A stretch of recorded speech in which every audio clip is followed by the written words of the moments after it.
All right, in this explainer, we're going to get into a really profound way to deepen your spiritual practice.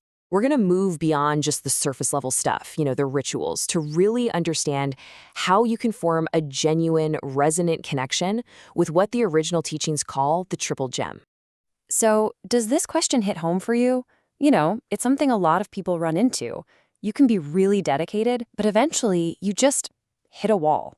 Your progress seems to stall out, and that feeling of connection just isn't there anymore. And a lot of the time, it's because we're looking for that connection in things outside of ourselves. And the original teachings point this out as a super common obstacle, our attachment to physical things. Now, don't get me wrong, things like amulets or other ritual items, they can be great starting points. But if we rely on them completely, they can actually hold us back from the real goal, which is developing wisdom and your own genuine insight. Yeah, this slide just lays it out perfectly, doesn't it? On one side, you've got a practice that can get stuck on the surface, totally focused on external things, and it just leads to stagnation.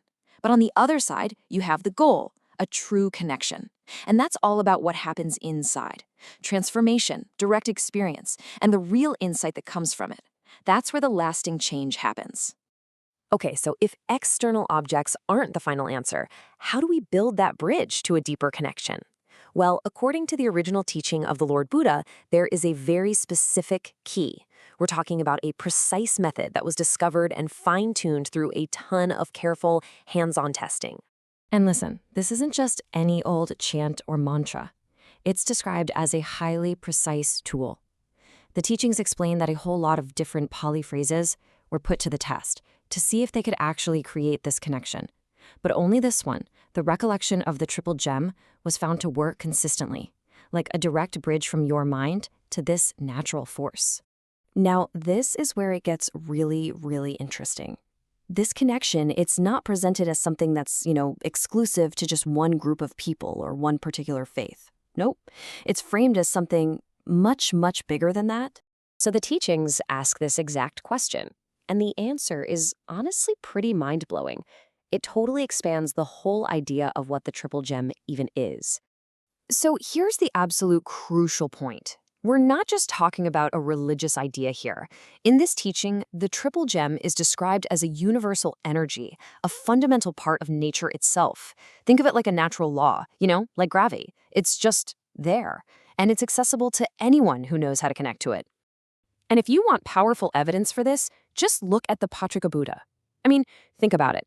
These are people who reach the highest state of liberation completely on their own, during times when there are no formal teachings or teachers around to guide them. How is that possible? It shows that the force they're tapping into is a permanent, natural feature of the universe. Okay, so if this is a universal, natural force, how in the world does that key, we mentioned, that Pali phrase, actually unlock it?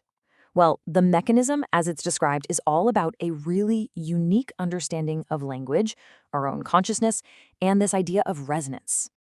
According to these teachings, Pali isn't just some ancient language used for scriptures. You have to see it as more of a vibrational tool. The idea is that the sounds and even the characters themselves have a kind of elemental quality that resonates with the basic building blocks of nature, and, most importantly, with our own consciousness. And this is a huge piece of the puzzle. In this practice, you don't think of your mind as being up in your brain. Instead, you visualize it as a mind element, or mano dhatu. It's a glowing center of consciousness, located right in the middle of your chest. This element is what's able to resonate and connect with all the other elements out there in the cosmos. This slide just maps it all out so clearly. You start by putting your focus right there, on that mind element in your chest. Then you use the key, that specific Pali phrase. And as you do, the sounds create a resonance, a vibration, that literally bridges the gap between your own consciousness and that universal power. Just like that, a direct connection is made. So why does all this matter? What's the point of making this connection in the first place? Well, once that bridge is built, your mind starts to absorb the pure natural qualities of this cosmic force. And we're not talking about just a fleeting good mood. This is a deep, profound, inner transformation. The results are really threefold. When you connect to the Buddha element of nature, you start to experience awakened knowing and bliss. When you connect to the Dhamma element, your mind starts to align with ultimate truth, with the way things really are. And when you connect to the Sangha element, you cultivate this deep purity that frees the mind from all its inner jump. Ultimately, this is the core idea to take away. The source material defines the triple gem as the purest power you can find in nature. And by learning how to connect our own mind to it, that mind can be pulled toward that same state of lasting purity and liberation. It's really about changing the very quality of our consciousness itself. So, we've explored a completely different way of looking at spiritual practice, haven't we? It's about shifting away from external things and moving toward an internal, resonant connection with the universal force. And that leaves all of us with a final question to really think about. What is the true nature of the connection that you are seeking?